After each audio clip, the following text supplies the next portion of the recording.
Letters from a Slave Girl, Part 1, R, pages 51 through 60. October 1829. Dear R, I hope you're making your way in a peaceful place hundreds of miles from here.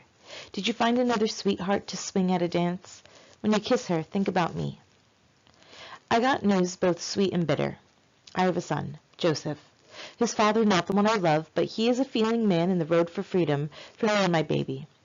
I am the baby for my uncle, who after 6 months in jail has escaped again from Mr. Collins. I'm living with Gran because Maria Norcom don't want me back in her house. Been sickly for some time. Before the baby come, I didn't leave my bed for weeks. I've been half out of my mind and had fever dreams of you and red ribbons and faces in the window. Gran sent for old gray-head Norcom. I don't remember it, but she say I screamed so hard they send him away. Little Joseph come early and only weigh 4 pound. Even John want the doctor to attend the birth. He been working in the doctor's office, learning how to put up medicine and how to cup and bleed. Hattie, John say, the doctor know all about bringing babies, but I refuse. I tell him, Norcom always doctor his own slaves. He don't care about me or the baby, he just want to save the $10 delivery fee. So Joseph Jacobs comes into the world on Gran's feather bed with a midwife and Gran to help. I give him my father's last name, though. Daddy has no legal right to it since his daddy was white. I am poorly and need to rest. With much love, Harriet. Please stop here and answer question 1 and 2. November 1829. My dear R, do you remember my Uncle Mark? Gran hired him out as a sailor on a packet from Edmonton to New York. He just come home with news of Uncle Joseph. Mark seen Joseph in New York City. He says he was wearing the pin I gave him to remember me by, but he had little else to call his own. Mark gave him all the clothes and money he could spare. Poor Joseph. Mark say he looks sick and pale, but I think freedom will cure him. His last words to his brother were, Mark, I part with my kin. Sorrowful words, but better to part with us than to part with his life. And Gran give me more sad news. My Aunt Betty lost another unborn child. She worked too hard to carry a baby full term. She do everything for the Norcoms. Missus say she be lost without her. But Aunt Betty is lost all to her. Make me think of you and the babies we will never have together. Joseph hungry. Time to put lonely thoughts and this letter away.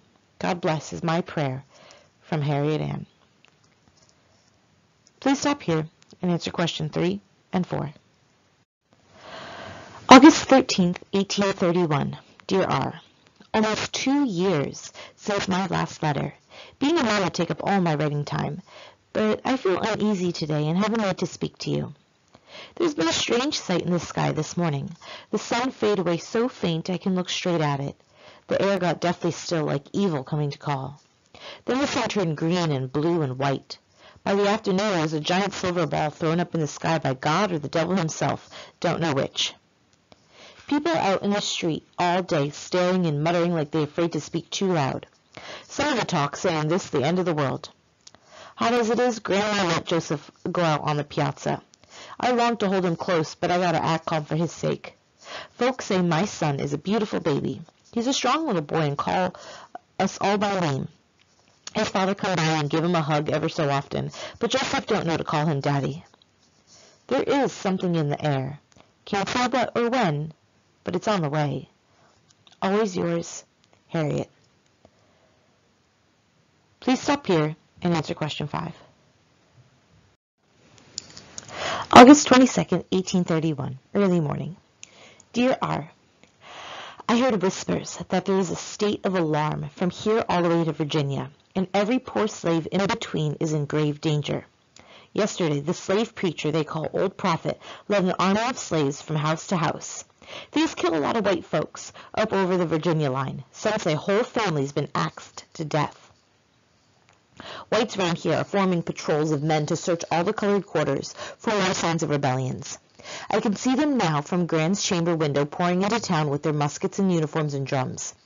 They say they're looking for troublemakers, but what they want is revenge. I gotta get the house ready. I hope the Lord will protect Gran's home and all in it. Your Harriet. Evening. Dear R, You never heard such shouting and hollering as this mob of white folk in the street. They nothing but sorry country trash from 20 miles around, too poor to buy slaves of their own, so this is their great chance to climb off the bottom rung of the ladder. They have formed into groups of 16 men headed by a captain. All day I heard the screams of slaves being whipped. The patrol swagger through the streets with clothes and anything else they got a mind to steal from the coloreds. When they come here, we were ready. I got no weapon, so I poked them with insult instead of the barrel of a gun.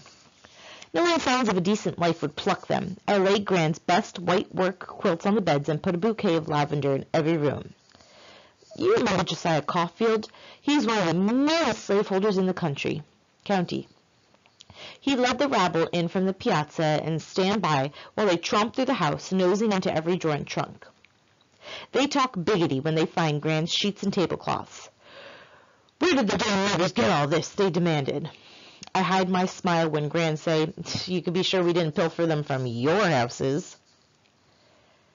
When they find some writing I forgot to hide away, the men hop around like they dancing barefoot on a hot tin. We's got 'em, they yelled. This here yellow girl got letters. But their faces droop when Caulfield read the letters out loud. Instead of plans to axe white people in their beds, all they heard was poems sent to me by a friend. That settled their hash. It's getting dark now, and we have escaped without harm. I am grateful we only lost some clothing and a few jars of preserves. Like raccoons, they open the crocks and dip in their paws. But not everybody been blessed this day. I still hear shrieks drifting off in my window on the wicked night air. Yours ever, Harriet. Please stop here and answer question 6. November 12, 1831. Dear R. The slave preacher Nat Turner hung yesterday. Maybe the worst of the madness is over. Things ease up after they catch him, but it was 2 months out of hell till then. Colored folk tormented by patrols, white folk in a panic waiting for the slave attack. Both floors at the jail been overflowing with slaves and not a stick of proof against them. Mr. Small's Jim been tortured till he admit he was part of the plot, but by the time they discover he made up the story, 19 men been arrested. In one county down south, 2 slaves were suspicioned of planning a revolt. They shot them, cut off their heads, and put the heads on posts as warning. Here in Chowan, they not through with us yet. The prisoner's been released, but there is no visiting allowed between plantations. You know this is hard on husbands and wives who got different masters. And there are rumors, if a poor white hear one note of colored saying, he will murder the slave before his owner can save him. Why do they have to tear down the slave church over in the woods? You know my dear mama and daddy buried there. Gran is so miserable she won't even speak of it. Whites saying now the slaves can sit upstairs in their church. Remind me of a hymn the colored folks sing. Old Satan's church is down here below, up to God's free church I hope to go. Hard times been on us, R. I am glad you're not here to see it. Harriet. Please stop here and answer question 7. January 1833. Dear R. I am relieved to say my family in good health. The plantations round here lost some people to cholera last September. It is a hideous disease that striketh the stomach and the bowels. Gran's friend Rachel had just succumbed to rheumatic fever. The doctor had been treating her for nearly 2 months. I will sorely miss her company because she always make me laugh. Have not been to the Norcom house since Mrs. Norcom threw me out. But the doctor, he come to Gran's a few times a year to threaten me. He says if I don't give in, he gonna sell my son to a slave trader. I ignore him, but after each visit I grab Joseph and pull him close. It grieved me to tell you. I am expecting again. Samuel Sawyer is the father. I hope this means freedom one day for me and my babies. Wherever you are, I know you understand. Over any other man, I wish you were their daddy. Always, Harriet. Please stop here and answer question 8. October 1833. Dear R. My girl baptized at St. Paul's today. I did not want a christening in the white folks' silk stocking church, but Gran been attending for years and it means something to her.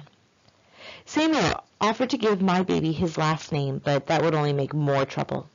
When Norcom heard about the new baby, he had a fit of anger and he cut my hair close to the roots with a pair of shears.